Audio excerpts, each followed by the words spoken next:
I first discovered this recipe many, many years ago while I was researching a book on the regional cuisines of Greece.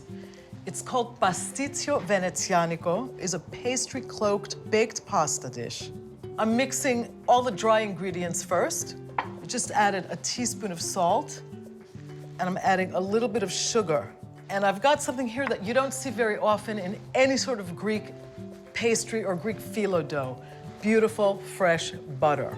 Just this fact alone speaks tomes about the aristocratic past of Corfu. You want to make sure the butter is really cold. Basically, what we want to do is work the butter very, very quickly into the flour. What you want to end up with is a mixture that is very, very granular. And you want to work fast so that you're not overworking the butter and flour, so that you end up with a very nice, firm, but flexible and elastic pastry dough. And I think you can see the texture, how granular it's become. Add a little bit of cold water to this by the tablespoon, and just sprinkle that in. And this will typically absorb anywhere between 1/4 and 1/3 of a cup of water. And you want to work fast, and you can see it starting to come together. It suddenly got sticky, and that's exactly what we want. You want it to be sticky enough to hold together, but not so sticky that it actually sticks to your hands and won't roll out very easily afterwards. So I'm gonna divide this in half. The first ball, which I want to be a little bit bigger, because this is what will line the bottom of my springform pan. So basically now, I just want to flatten this out a bit and get it into the fridge to chill for about a half hour so that the butter can get cold again and the dough will stay together when I roll it out. There are many steps to a classic Pastitsio Venetsianiko, and one of them is the making of bechamel. I'm melting butter. The first step is to make a roux. As soon as this starts to melt and bubble up, I'll add the flour. Whenever you make a roux, you want to use your eyesight, but also your sense of smell. If you don't cook it enough, you end up with almost a pasty flour smell.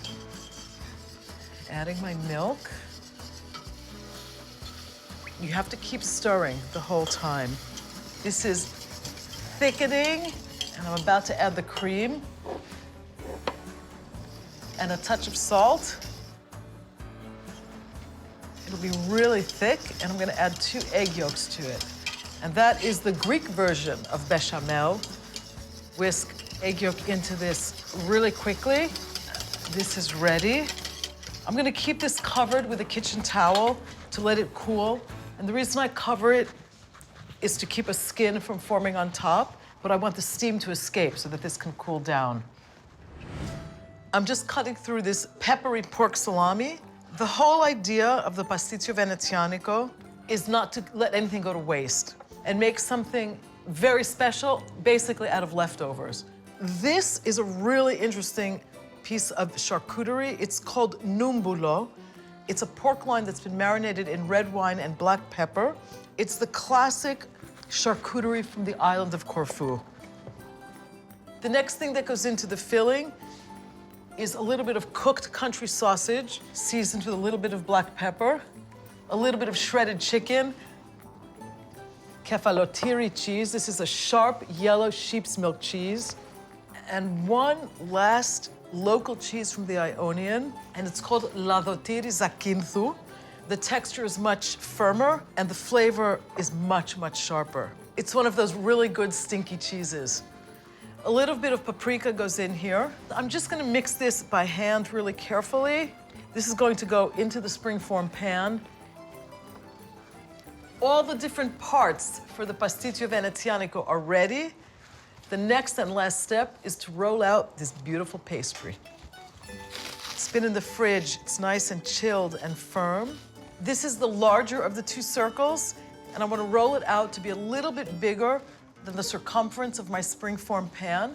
Try to get it so that the edges that are overhanging evenly. I'm gonna roll out the second piece of pastry and then put everything together and finish the Pastitsio Venetsianiko. I want to get about half the pasta mixture in here. Honestly, the easiest way to do it is just by hand. And spread that evenly around a little bit of the bechamel. So we're getting about half the bechamel in here. And just because it's not rich enough, some eggs. And I just like to place them kind of decoratively. It's like a little surprise when you cut through this. The rest of the pasta is going to go over this. Press it down. Make it as compact as you can. So the last 4 halves of the boiled eggs get pressed into here as well. Let's get the rest of the bechamel evenly over the top. And I'm ready now to cover. Take the excess and turn it in to make a beautiful rim, kind of twisting it as you go. Getting the overhang from the top and the bottom together. You do want to make some air holes though. I usually do that with a toothpick.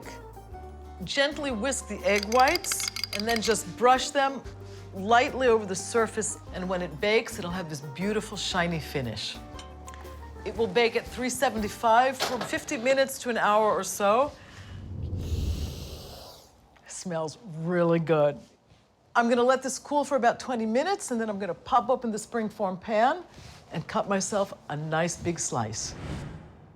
This smell is really intoxicating.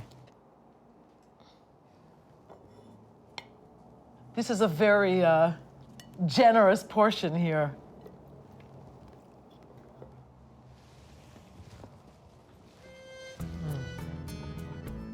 The first thing that I'm getting is that soothing flavor of pastry, but it's all spiked by everything else that's going on in here. So it's just this beautiful, complex combination of all sorts of earthy ingredients, and it's no surprise that it's a festive dish. I'm gonna pair this with a full-bodied red wine, and I've chosen a Syrah from the island of Evia. I wanted a wine that could stand up to the complexities in this dish.